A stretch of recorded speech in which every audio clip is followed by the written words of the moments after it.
Broadcasting from the business capital of the world, this is the Podcast Business News Network.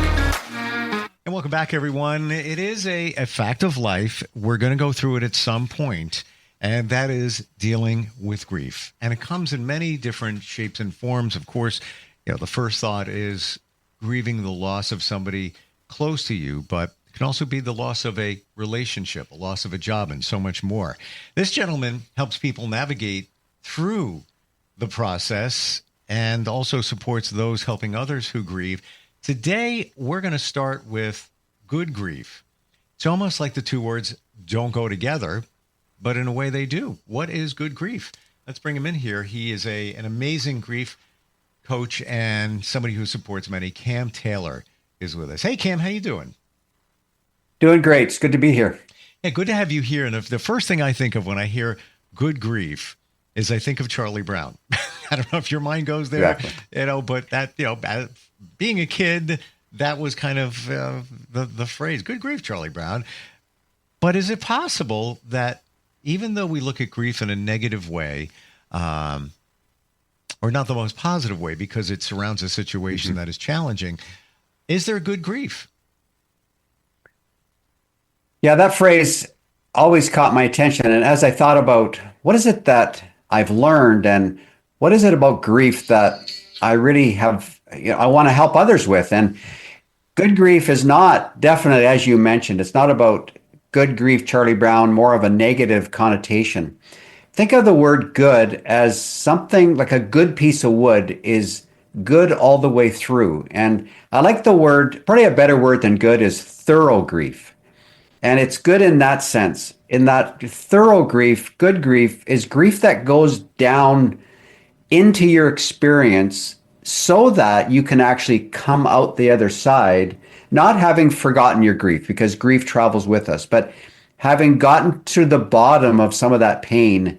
And I believe that as you go down into your grief, it becomes good grief. It becomes healing grief, not grief that's kind of pushed off to the side or minimized or ignored because it's too hard. I haven't met anybody that necessarily welcomes loss and grief. That's for sure. But if we don't learn to embrace it as normative, it's a part of life. Yeah. We will not be able to truly, I don't think, go through it and find healing and discover how to live again. What comes up for me in this scenario is the word resilience. And in my mind, and walking that journey with that word resilience, when you're faced with a challenging situation and you navigate through it, another one comes up. You navigate through that. It seems like it's easier to get through it. Every situation is different. Every person is different. But once you've I don't want to say master it. I don't think we ever master it, but understand it and know how to work your way through it. Not becoming numb to it, but work your way through it. It seems like resilience. Is that a word to best describe it? That's a word that I use all the time. And it's very interesting because a friend of mine, right after my wife passed away in 2020, the first book I actually read that was referred to me by a good friend was called Resilient Grief. And it sort of fascinated me. But that book became really a lifeline for me as I was lost. And as I say by the title of my book, grief for me was a mystery. I didn't know what to do and what was going on. So this book did a couple of things. One thing it did for me was it changed grief from something that happened to me. It changed it from being, well, I guess I just have to go through my grief as a passive participant of it. No, that's not it at all. When you put resiliency with loss, you're able to realize, I have agency in my grief. I can actually do something that will help my grief move along and help me to grieve well, grieve thoroughly. And resiliency has become definitely one of those pillars in my own understanding of grief and in my own realization that it can make the difference between getting stuck and actually finding a way to live again, finding a way through and finding that healing. How do you know that you're not just sweeping it under the emotional rug when a grief situation comes up? You know, somebody might say, "Hey, how you doing?" "I'm doing fine, doing okay, get through." Are you really though? Like, how do you identify that you're really going through the motions, and I mean that in a good way, using some resilience to help you navigate through it, as opposed to I'm just numb to it? Yeah, there's an interesting observation, and I've read about this. I've seen it in people, and that is that there are certain people that would say people are to grieve a certain way. And for example, if you're not crying, you're not grieving. And what I've heard about that is that there is no particular outward indications that you're grieving well. There are people that grieve well. They may not necessarily cry a lot, but they still are grieving and they're healing. I think a distinguishing indicator is, and I would use the word stuck, and there's certain, I think, ways to tell if somebody's stuck or not. One is the grief never seems to be reduced or go down in its intensity, and that's a sign to me that you're not grieving well. And I've got a long list of side effects of people that actually are not grieving well. Things like anxiety, depression, inability to concentrate. They're going back to work, but they can't concentrate, or Sure. all kinds of health issues, Yeah. heart related, chronic issues, low immune system, and I could go on. And I think that's an indicator that somehow they've bypassed some of that deeper work that they need. And I got to imagine that sets you into more of a spiral when you become ill. And, great example is stress. They say stress kills, but stress also makes many people sick. When they don't deal with it, gets into the cellular level. It's been proven. When you were going through the grief of the loss of your wife, Cam, what is some of the advice that people gave you? And what would you give advice? What would you say to others? Well, let me just go back to resiliency for a minute. And there's a few ways that I define resiliency. And I was actually taught this by others, by books and people and friends. And one is, this whole idea of cultivating gratitude. And it's been proven by so many different people that gratitude is a life giver. It changes your physiology. It helps your mood to kind of lift. And I know that really early on after my wife passed, I would go out on bike rides. Now, I also definitely believe in exercise, and I believe in, we need to get our heart rate up, get our blood flowing, even when we feel absolutely like the lowest we've ever felt. We need to get out and walk and move and breathe. And I would go out on these bike rides, and the 1 minute I'd be crying my eyes out in pain and suffering and these deeper emotions. The next minute I would see a sunset, and I taught myself up to that, before that point, it's okay to embrace the grief, but embrace joy at the same time. And don't think that you can't have joy. You have to always stay in your grief. And there's many of those kinds of tricks. And I think, a huge one is you need to find people that you can actually tell your story to, who will actually stop and listen. Those empathetic witnesses that we need when we're grieving, not the people that try to shut us down, that say, I think you've told your story enough times now. No, we need the people that say, how are you doing today? Where is it at? Where are you at in your journey? And for me, or anybody grieving, to be able to say, you know what, this is a really tough day. And then be able to go on and tell your story. I mean, those are just a few ideas that I've learned are so important to help keep things moving along and living that out. How does someone support somebody else who is grieving? And it could be years later, but that based on what they're saying, that there's something coming up for them, big or small. How do you approach them? Like, I feel that many of us are afraid to say something because we don't want to open up the can again, kick the nest. Yeah. So we ease back. We want to help. We want to say something. We truly want to support. And just being a listener but we want them to know that we're there. How do we approach that? I think it does. It definitely depends on where the person's at in their grief. And I know you're describing the person that maybe had their loss quite a while ago. And one thing I've learned is that time is no indicator as to where somebody's at in their grief. I've seen people, I lead grief groups on a regular basis. I've seen people come to this grief group 2 years after their loss, and they were exactly where they were almost the day after that person passed away because they didn't deal with it.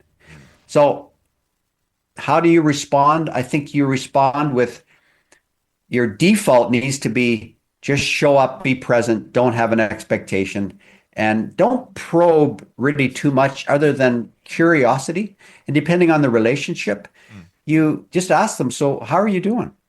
And if it seems like they want to talk about it, just ask some very simple, open questions. And I think a key is let them drive the bus. Let them be in the driver's seat. Do not think that even if you've had an experience of loss, and I learned this early on as well, especially in my work with hospice and learning to be a companion to those that were grieving, is that they don't want to hear my story. And sometimes we think, oh, that's going to help them. I'm just going to tell them my story because I have one similar. I have a loss. And basically it's a rule of say two things and then go back to tell and ask them how they're doing. Yeah. Say you might want to respond, especially if they ask you, and why do you care? Why are you interested? And I've learned to say, I'm here because I also have had a loss. My wife passed away, 3-4 years ago of kidney cancer, and I've really want to help others. And tell me some of the special memories you have of the loss of your son or your daughter or your wife or your friend. You said what I was thinking, and thank you for confirming it. Let them lead. Let them lead. And yes, we want to show that we understand grief, but we don't understand. We'll never understand somebody else's grief. It could be that they could have had the same situation, a spouse passed. You could have been married the exact same number of years. You could have had that they both passed from the same exact thing on the same exact day, whatever. You're not them.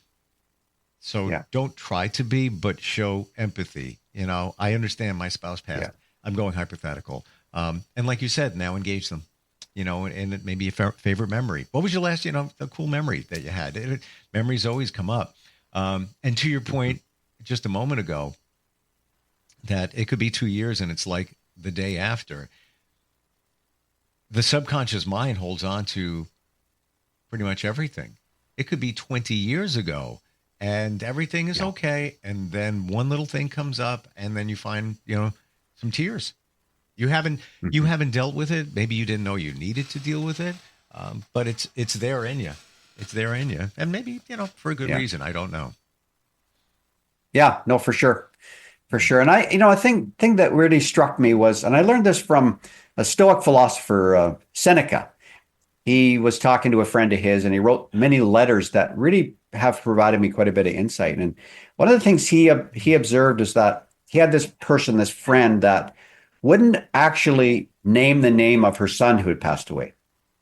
And what that said to me and what his advice to those that are grieving, so this is really on the other side, is that if you actually want to attract empathy, you have to actually be willing to talk about the person that you've lost. And there are some people that they can't hardly even mention the name of the person they've lost. Or let's say the situation that they've lost. Maybe they can't even talk about the job that ended or the relationship that ended in divorce.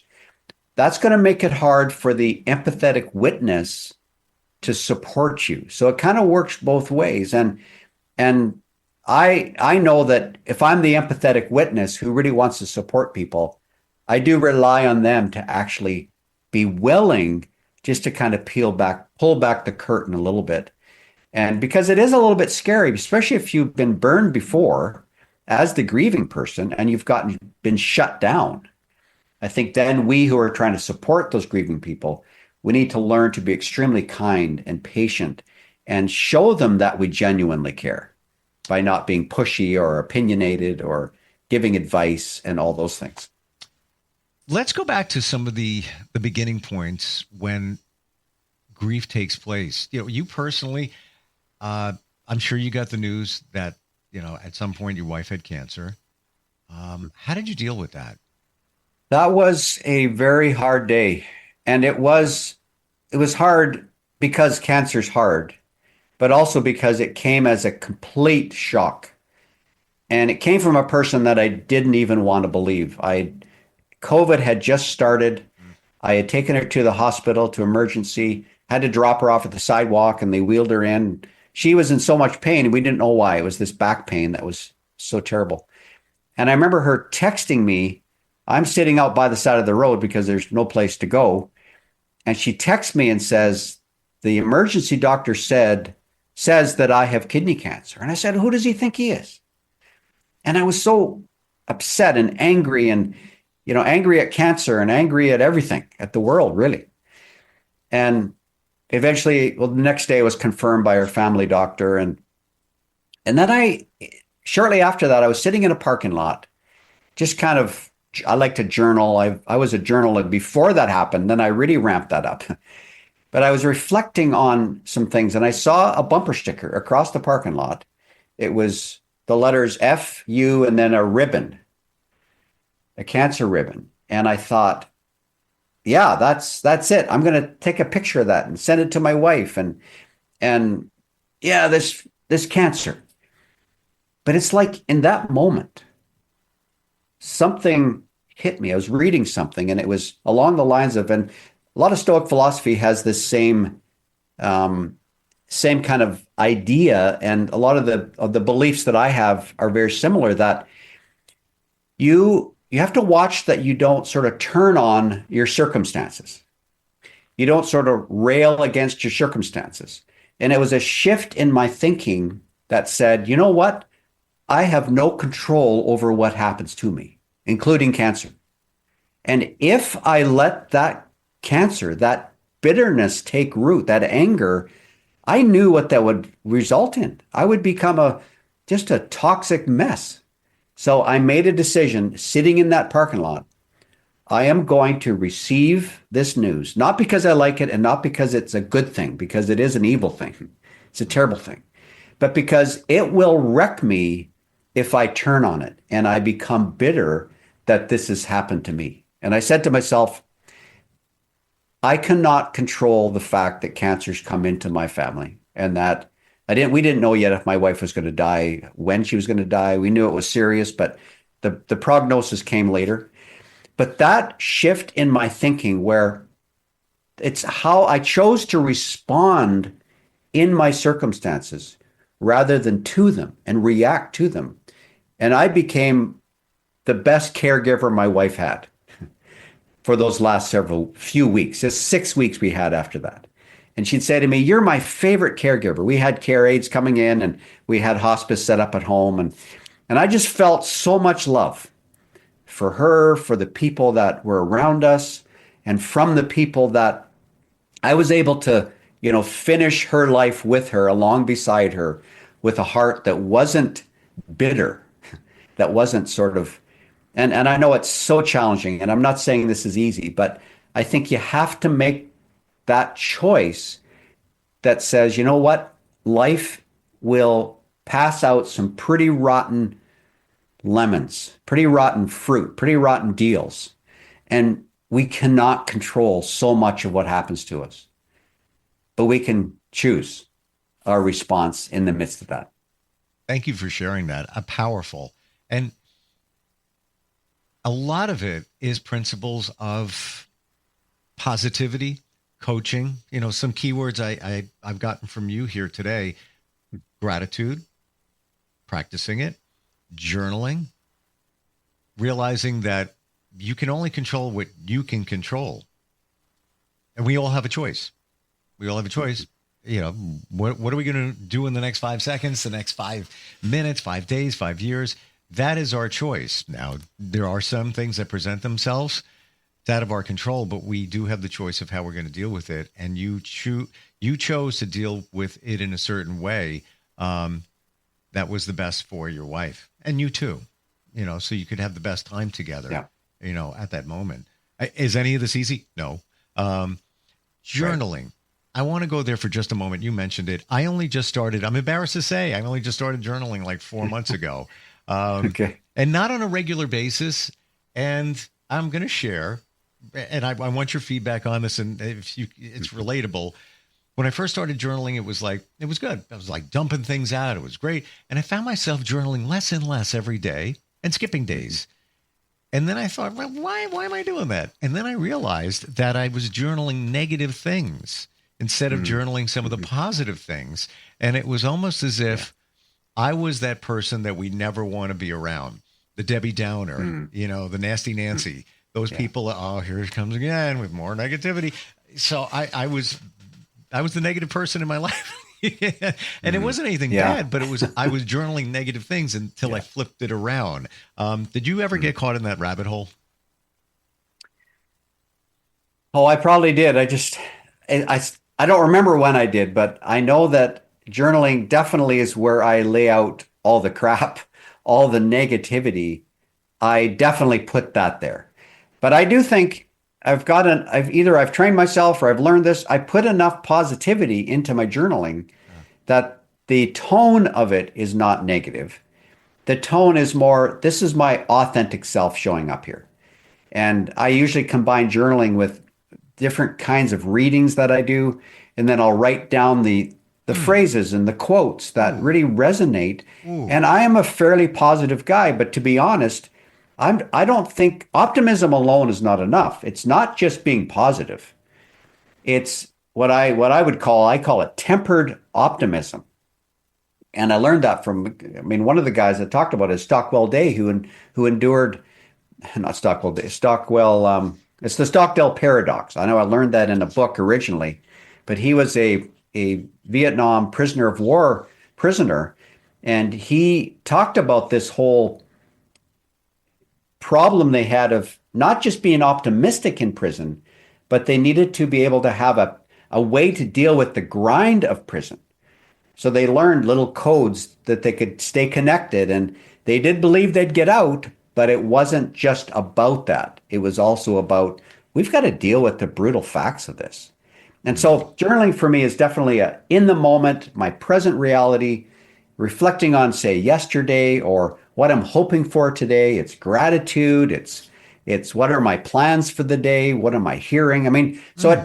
it's become for me many different things. And I do think that I have a friend that he started journaling after his wife passed away, and I'm not sure he's continued, but I would say even if it's something you do when you're going through the worst experiences of your life, I believe that it's valuable all the time to do some journaling, just to raise that self awareness, to raise that ability to process so that we can stay sort of clean with the world or we can stay open and honest and process so that we're not carrying all this baggage with us and spewing that on other people. Love it. And I just, you just reframed my journaling, Cam.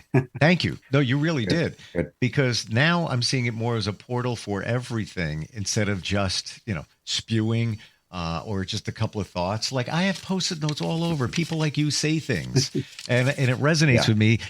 But I have a million post-it notes. My favorite one I just heard was listen with your eyes. Listen with your yeah, eyes. Um, yeah. It's good. just one of those anecdotes, whatever. But imagine if I put them in my journal and then I thumb back and refer. At least it's like a place for it, along with everything else that we Yeah, should be journaling about. absolutely. Love it, Absolutely. Cam. How do we connect with you if somebody is dealing with a grieving situation or somebody is supporting somebody else, but needs support on how to do that? All of that. How do we find you? Well, the best, easiest way to do that is go to my website. It's goodgriefjourney.com. I put that good grief right into the name because I want people's grief to be thorough. So goodgriefjourney.com. There's ways to learn about how to be a better support to others as well as support for you on your journey if you're grieving. And it also is a place where you can find out about my book, my new book that came out just a few months ago. And I would look forward to supporting you and giving you those resources that I think will help you to grieve well and eventually learn how to live again. Love it. Thank you so much for today and all the insight and your positivity. I appreciate it. And again, a lot of these principles are all proven in terms of coaching, of which you are, in terms of a grief coach, but you apply it, to challenging situations. And I truly appreciate it. Thanks for being here today. Thanks, Steve. It's been a true pleasure. Have a great day. You too. We'll be right back.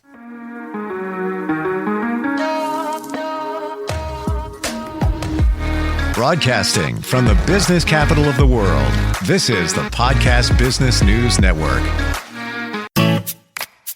Hi, this is Terry Crews, actor, former football player, game show host, father of 5, and all-around big dude. I'm also an expert on drama. I know all kinds of drama. There's the good kind that comes with having a house full of kids. There's the bad kind like season-ending injuries. There's the necessary kind like having an agent in Hollywood.